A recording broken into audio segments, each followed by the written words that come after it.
오늘은 이제 드보라의 노래 후반부를 우리가 보고 있습니다. 야엘의 헌신과 시스라의 몰락이 대조되고 있고요. 드보라의 그 찬양과 시스라 어머니의 탄식이 이렇게 대조를 되면서 주를 사랑하는 자들과 주를 대적하는 자들의 모습이 대조를 이루는 것을 우리가 보게 됩니다. 자, 우리 19절부터 22절에 보면 하나님이 함께 하심으로 말미암아 가나안 군대를 대패시킨 이런 모습을 우리가 보게 되는데요. 19절에 이렇게 말하고 있죠.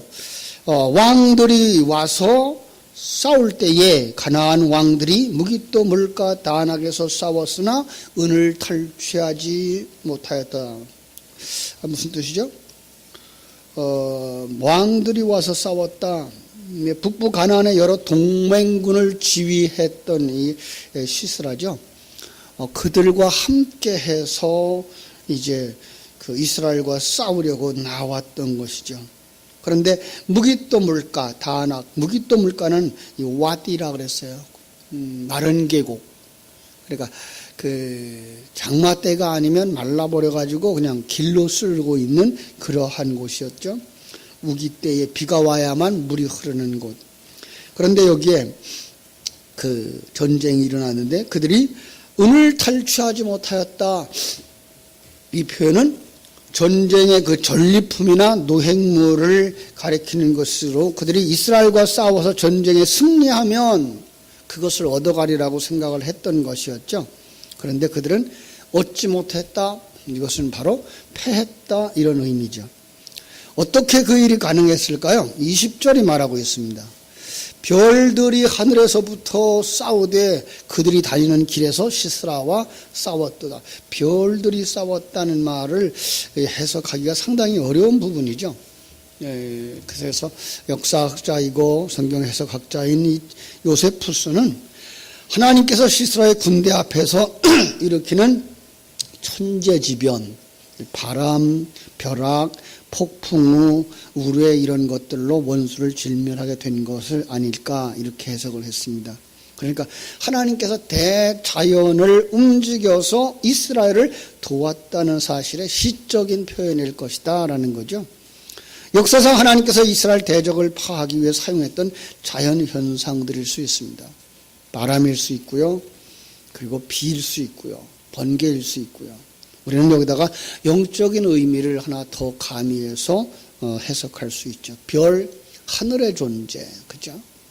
빛을 내는 존재, 하나님이 함께 하심이죠. 영적인 세계의 존재, 하나님께로부터 보냄을 받은 자들이죠.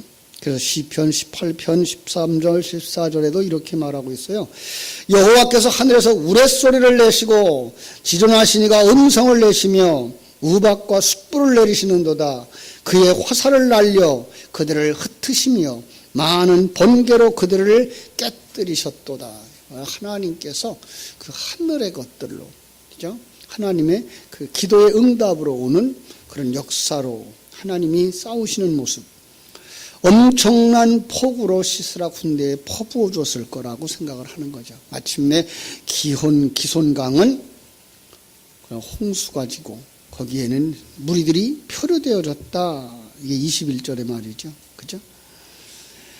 기손강은 그 무리를 표류시켰으니 이 기손강은 옛강이란 내 영혼아 네가 힘있는 자를 밟았도다.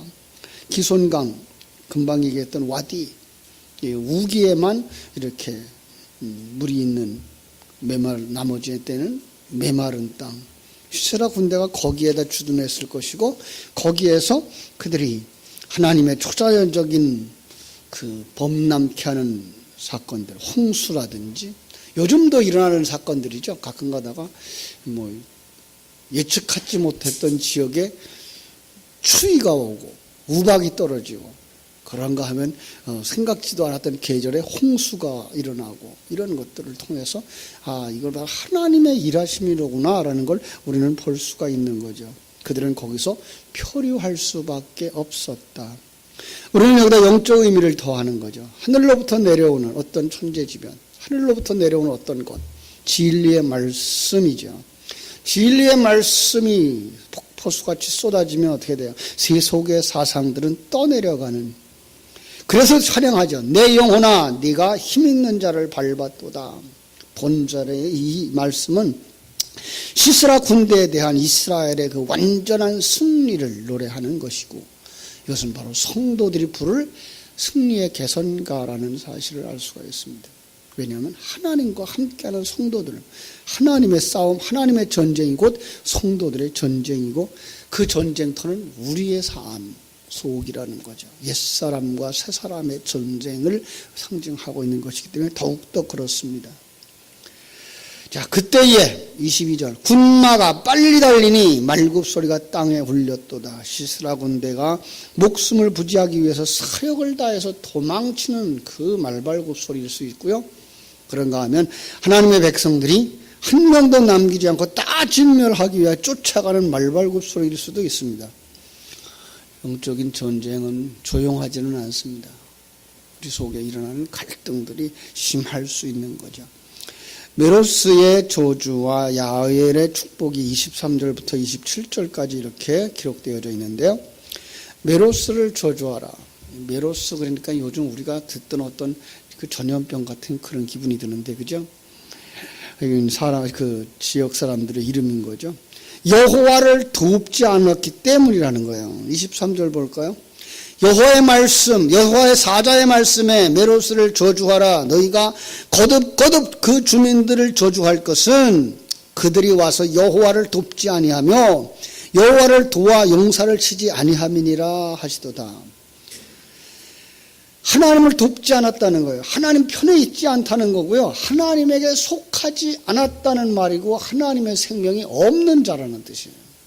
바로 불신자들이고, 그들은 곧 하나님을 대적하는 자들이기 때문에 하나님을 돕지 않는 자들은 곧 하나님의 대적자들이라는 거죠.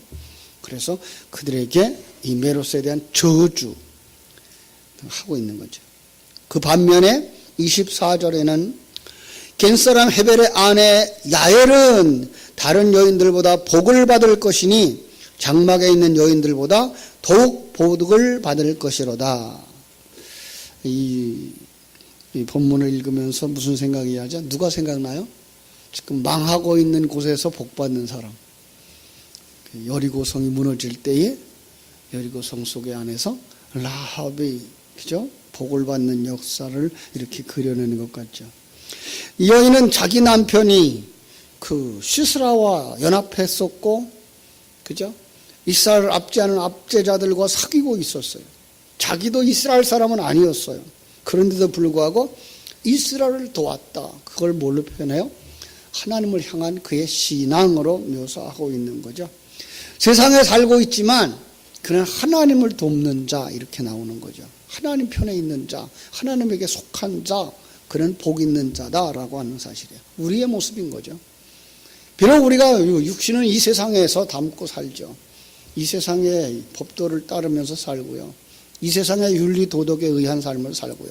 그러나 그 속에서도 하나님의 백성다운 삶을 살아내며 하나님을 돕는 자들, 바로 그들이 하나님의 백성이며 영적 싸움의 그 결과를 함께 나눌 자들이라는 사실이죠. 이제 25절부터 27절에서는 시스라가 죽은 그 과정이 기록되어져 있는데요.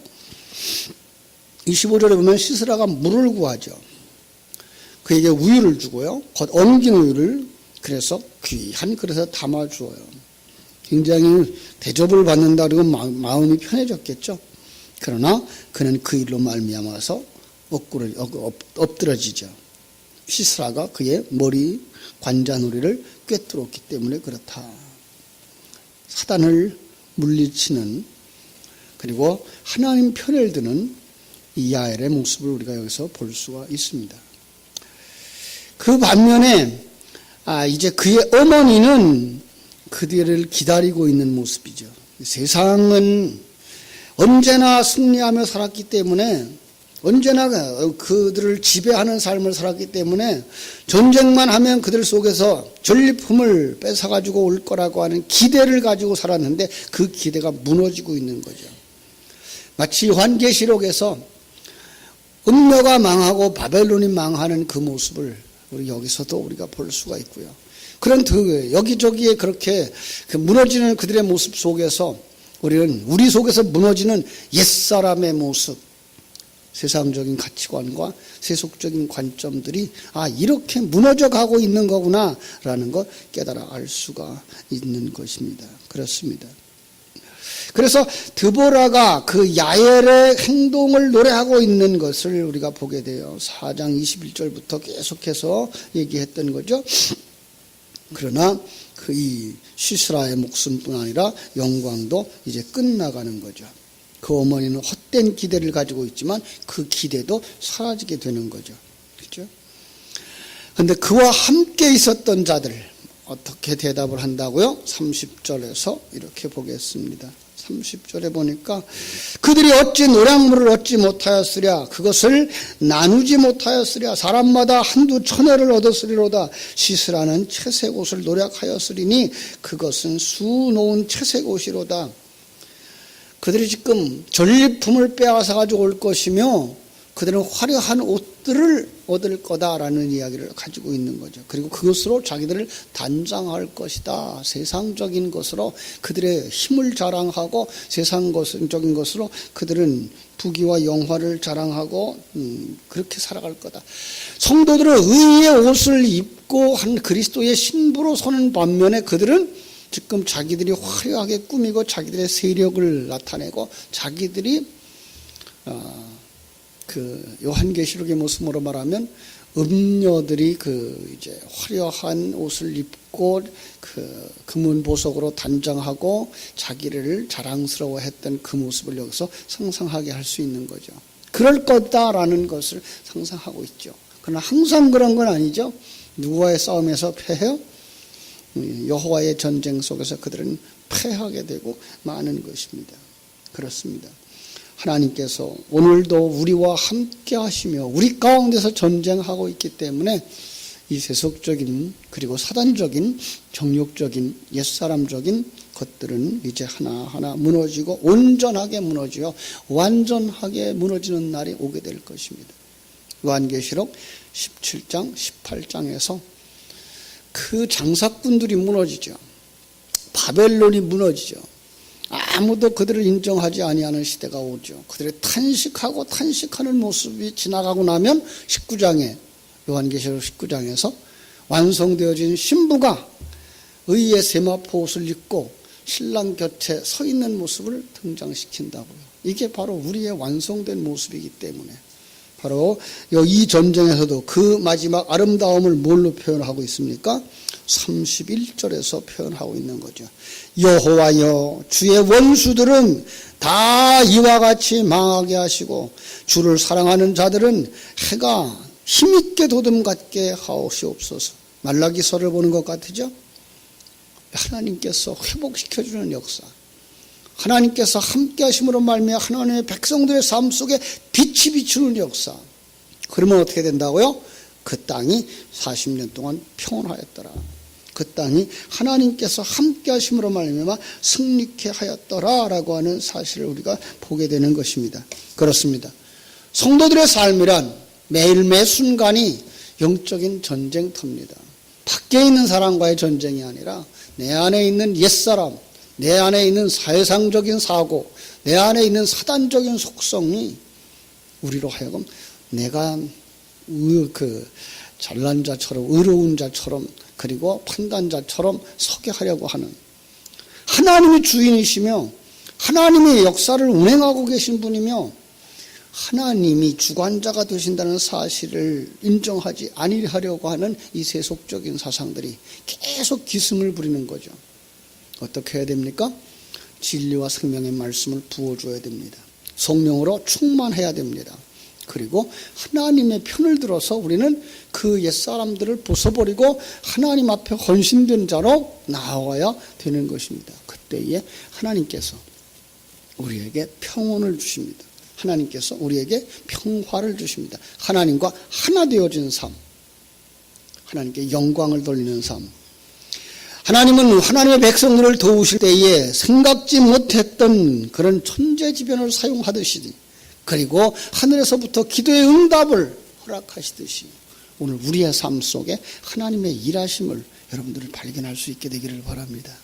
큰 일, 작은 일을 통해서 정말로 하나님이 나와 함께 하고 있다는 그 사실, 하나님이 주신 승리라고 하는 사실들을 여러분들이 들춰내고 생각해낼 때 여러분 속에서 옛사람의 속성들은 사라지고 세상적인 경쟁 사라지게 되어지고 우리는 그 속에서 정말 하나님 주신 것에 대한 만족. 어제도 우리 신방을 하면서 그런 얘기를 했습니다만 이 세상 지금 사는 게 얼마나 다 잘습니까? 요즘은 힘들다라고 하는 건 이건 상대적 그 빈곤일 뿐이에요. 과거의 모습에 비하면 우리는 너무나 잘 살고 있고 너무나 많이 가진 것도 있죠. 그런데도 불구하고 힘들다는 거예요. 더 잘 살기 위해서, 더 많이 가지기 위해서. 아니요.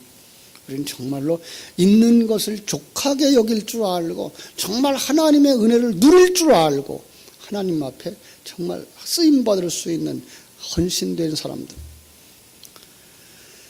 여기에 저주했던 저주를 받았던 사람들처럼 메로스처럼 하나님을 돕지 아니하였기 때문에 저주받는 자가 아니라 정말 하나님 편에 서고 하나님과 함께하는 삶을 살고 하나님의 생명을 가진 자의 삶을 살고 하나님의 귀한 일을 감당하는 삶을 살아 하나님께 사랑받고 칭찬듣는 복된 성도들 되시기를 주님의 이름으로 축복합니다. 기도하겠습니다. 하나님 우리 아버지의 크신 은혜와 사랑을 감사합니다. 오늘도 이렇게 하나님의 사람들이 영적 전쟁이 있다는 사실을 우리 드보라와 바락이 앞장서서 싸우는 이 전쟁 속에 일어나는 사건들을 통해서 우리에게 비춰주시니 감사합니다.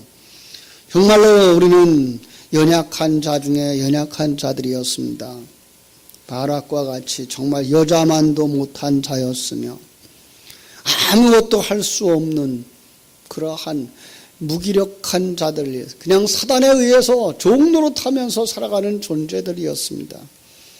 그러나 하나님께서 우리에게 오셔서 일어나라, 나아가서 싸우라, 이 전쟁은 여호와께 속한 것이니 반드시 내게 승리케 하리라 라고 하는 약속의 말씀을 붙잡고 우리가 여기까지 왔습니다. 지금까지 도와주신 하나님께 감사합니다. 하나님, 오늘도 승리케 하는 하루 되게 하여 주시옵소서. 오늘도 여호와의 편에 드는 자들이 되게 해주시고 여호와를 돕는 자들이 되게 해주시고 주님과 함께하는 전쟁 속에서 승리를 맛보고 찬송할 수 있는 사람들이 되게 하여 주시옵소서. 아버지 하나님, 우리에게 허락하신 이 귀한 사명들을 이 마지막 시대에 잘 감당하는 사명자들이 다 되게 해주시기를 아버지여 간절히 바라옵고 원합니다. 그래서 정말로 예수 생명을 가진 자들, 그 하나님의 귀한 복을 가진 자들로서 축복의 통로가 되어지고 생명의 통로가 되어져서 다른 사람들 속에 하나님의 역사를 보여줄 수 있는 하늘의 열쇠를 가진 자들이 다 되게 하여 주시기를 소원합니다. 아버지, 큰 은혜를 우리에게 허락해 주시되 먼저 주님의 몸된 교회가 교회되게 하여 주시옵소서. 성도들이 정말로 하나님의 말씀에 순복하며 하나님의 뜻을 따라 살아갈 수 있는 사람들이 되게 하여 주시옵소서. 악한 마귀 권세의 대적을 맞서서 싸울 수 있는 진리의 용사들을, 십자가의 군병들이 되게 하여 주시옵소서. 이 일을 위하여 우리에게 하늘의 전신갑주를 입혀 주시옵소서. 구원의 투구를 쓰게 하여 주시고 의의 흉배를 붙이게 하시고 진리의 허리띠를 띠게 하시고 복음에 예비한 신발을 신게 해주시고 믿음의 방패를 가지며 말씀의 검, 곧 성령의 검을 가지고 나아갈 수 있게 하여 주시옵소서. 그 일이 아버지 힘있게 일하기 위해서 기도할 쉬지 않고 할 수 있는 사람들 되게 하여 주시기를 원합니다. 하나님, 그래서 오늘도 우리가 어떤 일을 만나든지 어떤 상황 속에서든지 하나님이 나와 함께하고 있다고 하는 강하고 담대한 믿음 속에 하나님이 주신 귀한 사명을 감당하는 복된 하루 되게 하여 주시옵소서. 예수님의 이름으로 기도하옵나이다. 아멘. 오늘도 8시부터 우리 어린이 전도를 나가려고 합니다. 그래서 시간 되시는 분들 8시까지 교회로 오셔서 오늘 8시 반부터 9시까지 어제보다는 한 30분 늦게 우리 전도의 현장에 나가려고 합니다. 우리 주님 가르치신 기도로 예배를 마치겠습니다. 하늘에 계신 우리 아버지여, 이름이 거룩히 여김을 받으시오며 나라의 임하옵시며 뜻이 하늘에서 이룬 것 같이 땅에서도 이루어지이다. 오늘날 우리에게 일용할 양식을 주옵시고 우리가 우리에게 죄 지은 자를 사하여